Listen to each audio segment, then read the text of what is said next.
किस्त नंबर 1 दोस्तों शुरू करने से पहले चैनल को लाजमी सब्सक्राइब कर ले, लाइक और शेयर लाजमी करें, कमेंट में बताएं कहानी कैसी लगी। कभी कभी जिंदगी इंसान को भी बड़े बड़े इम्तिहान में डाल देती है। जिस बारे में इंसान सोच भी नहीं सकता वो कर गुजरता है। ये कहानी भी कुछ इस तरह की ही है, जिसमें एक भाई अपनी ही बड़ी बहन के साथ करने के लिए राजी हो जाता है। वो कुछ ऐसे मनाजिर देखने के बाद कहानी शुरू करने से पहले कुछ अपनी फैमिली के बारे में बताता चल लो। मेरे घर के कल 6 अफराद हैं। अबू नाम कामरान, उम्र 52 साल, सरकारी मुलाजिम है। उम्मी नाम साइमा बानो, उम्र 43 साल, हाउसवाइफ है। बाजी नादिया, उम्र 25 साल, पढ़ाई से फारिग हुई तो अबू ने इसकी शादी करवा दी। इसका शौहर लाहौर में एक प्राइवेट कंपनी में जॉब करता है। बाजी की शादी को 4 साल हो गए हैं, मगर उसका कोई बच्चा नहीं है। माकूल सैलरी की वजह से 5-6 माह बाद 2 दिन के लिए आता है। ससुराल वालों से बाजी की बनी नहीं तो वो हमारे साथ हमारे घर में रहती है। फिर मैं नाम सलीम, उम्र 21 साल, इंटर में पढ़ रहा हूँ। मैं बचपन से ही भूला भाला सा लड़का था। ना किसी से ज्यादा मिलना जलना, ना ही मेरे दोस्त यार थे। बचपन से ही अकेला रहने का आदी था, इसलिए ज्यादा कुछ नहीं था पता दुनिया में क्या चल रहा है। मगर मेरी बाजी काफी होशियार और चालाक होने के साथ साथ खूबसूरत और निस्वानी हसन से मालामाल थी। अकेली कहीं भी चली जाती, कोई रोक टोक नहीं थी।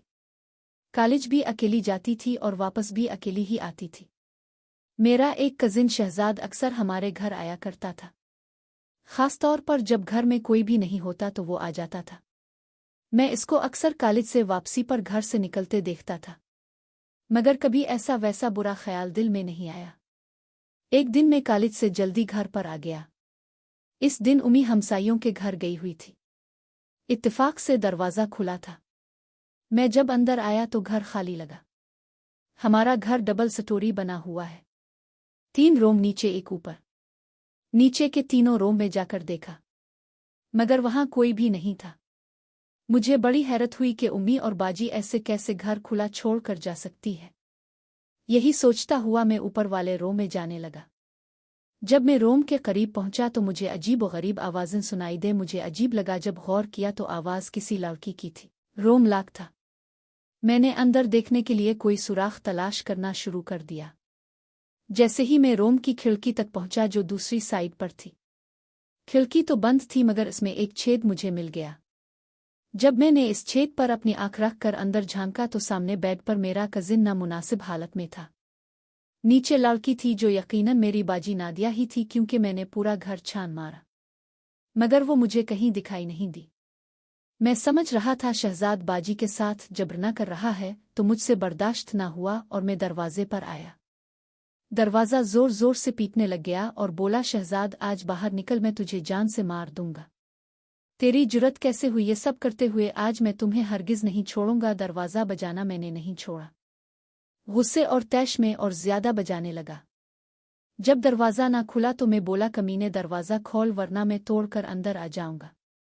मेरा इतना बोलना था कि दरवाज़ा खिल गया, मगर जैसे ही दरवाज़ा खुला शहजाद मुझे धक्का देता हुआ वहां से भाग निकला। धक्का देने की वजह से मैं दूर जा गिरा, जिससे इसको भागने में ज्यादा आसानी हो गई और वो तेजी से सीढ़ियां उतरता हुआ मेरी नज़रों से ओझल हो गया। मैंने जल्दी से उठकर उसके पीछे भागने की कोशिश की, मगर तब तक वो घर से निकल कर जा चुका था। मैं वापस रूम में आया तो बाजी हुलिया दुरुस्त कर चुकी थी, मगर दोनों हाथ मुंह पर रख कर रो रही थी। मैं बाजी के पास गया, बोला, बाजी रो मत, मैं इस कुत्ते को नहीं छोड़ूंगा। इसकी हिम्मत कैसे हुई तुम्हारे साथ जबर न करने की? तो बाजी रोती हुई बोली, नहीं भाई, दफन करो बस। तुम ये बात किसी को मत बताना, वरना तुम्हारी बाजी की कोई इज्जत नहीं रहेगी। अगर तुम चाहते हो कि तुम्हारी बाजी जिंदा रहे तो इस बात को यहीं दफन कर दो। शहजाद तो लड़का है, लोग मुझे ही गलत कहेंगे। तो मैं बोला, ठीक है बाजी, मैं किसी को कुछ नहीं बताऊंगा, मगर अब इस हराम की औलाद को घर में आने मत देना। तो बाजी बोली, हाँ भाई, अब वो घर नहीं आएगा। मैं बाजी के आंसू साफ करता बोला, बस बाजी रो मत, मैं भी इस बात को भूल जाता हूं, तुम भी भूल जाओ। तो बाजी खुश होती हुई बोली, थैंक्स भाई, तुमने अपनी बहन की इज्जत बचा ली। इस बात को गुजरे 3 महीने हो गए। इसके बाद शहजाद दोबारा मुझे दिखाई नहीं दिया। मेरे इंटर के पेपर चल रहे थे। इसी दौरान एक ओल्ड टीचर की डेथ की वजह से पेपर कैंसिल करना पड़ गया, तो मैं कॉलेज से सीधा घर आ गया। घर आया तो दरवाज़ा बंद था। काफ़ी देर बजाया, मगर किसी ने भी नहीं खोला। मुझे गुस्सा तो बहुत आया। मैं वहां से थोड़ा दूर एक शॉप पर जाकर खड़ा हो गया। अभी खड़े हुए 10 मिनट भी ना गुजरे थे कि हमारे घर का दरवाज़ा खुला। अंदर से एक अजनबी लंबा सा गोरा चिट्टा तगड़ा सा लड़का निकला, जिसको मैंने पहले कभी नहीं देखा था। वो लड़का घर से निकलकर बाइक पर बैठा और वहां से निकल गया। मैं ये सब देख रहा था। इस लड़के के जाने के बाद मैं घर गया, जहां मुझे बाजी घर में अकेली मिली, मगर वो ऐसे दिखाई दे रही जैसे कुछ भी नहीं हुआ। मुझे गुस्सा तो बहुत आ रहा था। मैं खुद पर काबू रख कर रूम में चला गया। अब मुझे अपनी बाजी पर शक होना शुरू हो गया था कि हो ना हो इस दिन जो कुछ हो रहा था वो सब बाजी की रजामंदी से हो रहा था, और मैं पागल ये समझ रहा था कि मेरी बाजी तो बड़ी मासूम है। अब मुझे और ज्यादा गुस्सा आने लग गया और मैंने सोच लिया कि घर पर नजर रखा करूंगा। खैर, दिन जैसे तीसरे करके गुजर गए। रात को खाना खाने के बाद सब सोने के लिए चले गए। मेरी बाजी का कमरा ऊपर वाला था। मैं नीचे वाले कमरे में सोया करता था। रात के 12 बजे मेरे दिल में आया बाजी को देख आऊं किया कर रही है, तो मैं रूम से निकलकर ऊपर चला गया। इसी सुराख से अंदर देखा, बाजी लेटी हुई है, इसका एक हाथ। ये सब देखकर मेरी हालत खराब होने लगी। मुझे इस काम के बारे में इतना नहीं पता था, मगर ये पता था कि ये सब होता है। मैंने आज तक हाथ तक नहीं, जिसकी सबसे बड़ी वजह मेरा भूलापन था। मेरा सारा ध्यान अंदर था कि बाजी उठकर बैठ गई। जैसे ही बाजी बैठी एक तार लटक गया। पहले तो मैं ना समझ पाया, मगर जब बाजी ने टांगे लटका कर बेड के कोने पर आई तो पता चला ये मोबाइल की हैंड फ्री है। ये मुझे दूसरा झटका लगा, क्योंकि हमारे घर में किसी के भी पास मोबाइल नहीं था। अबू की इतनी आमदन नहीं थी कि मोबाइल का खर्चा उठा सके। तो पहला सवाल मेरे दिमाग में ये आया कि बाजी के पास मोबाइल कहाँ से आया। अभी मैं यही सोच रहा था कि बाजी सुर्ख कर नीचे बैठ गई, जिससे मुझे दिखाई देने लगे। मेरी बाजी इतनी मोटी नहीं, स्मार्ट है, जिसका मुझे बाद में पता चला बाजी पीछे से का शौक भी कुछ ज्यादा ही रखती है। मैं वहां खड़ा बाजी को देखकर आज पहली बार सुकून ले रहा था। मेरी हालत बहुत बुरी हो चुकी थी। बाजी दूसरे हाथ से हैंड फ्री पकड़कर पता नहीं किससे बात करने में लगी हुई थी। मैंने थोड़ा मुख को सुराख पर दबाया तो अंदर का पूरा मंजर नजर आने लगा। अब मेरी प्यारी बाजी पूरी मेरी आंख में कैद हो गई थी, और वो दुनिया जहां से बेखबर होकर अपने वजूद से खेल रही थी। कभी कुछ करती तो कभी मैं भी अब तेजी से और ख्यालों में अपनी बाजी के साथ अपनी ख्वाहिशात पूरी कर रहा था। जब मेरी मंजिल करीब हुई तो मेरी हल्की आवाज निकल गई। मेरी आवाज सुनते ही बाजी उधर उधर देखने लग गई। मेरी मंजिल तो पहुंचने को थी और मुझसे बड़ी गलती हो गई, तो मजबूरना मुझे वहां से भागना पड़ गया। आखिरी बार मैंने देखा बाजी उठ खड़ी हुई और उसके चेहरे पर हवाइयां उड़ रही थीं।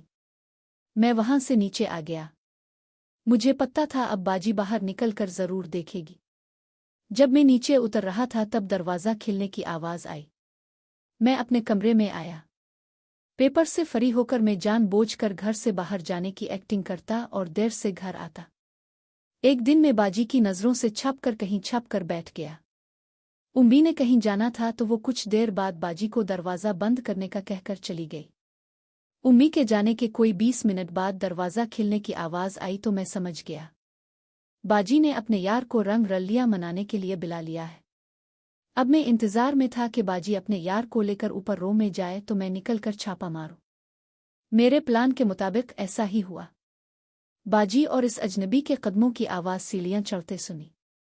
5 मिनट बाद मैं वहां से निकला। एक मोटा सा डंडा हाथ में लेकर के ऊपर चला गया।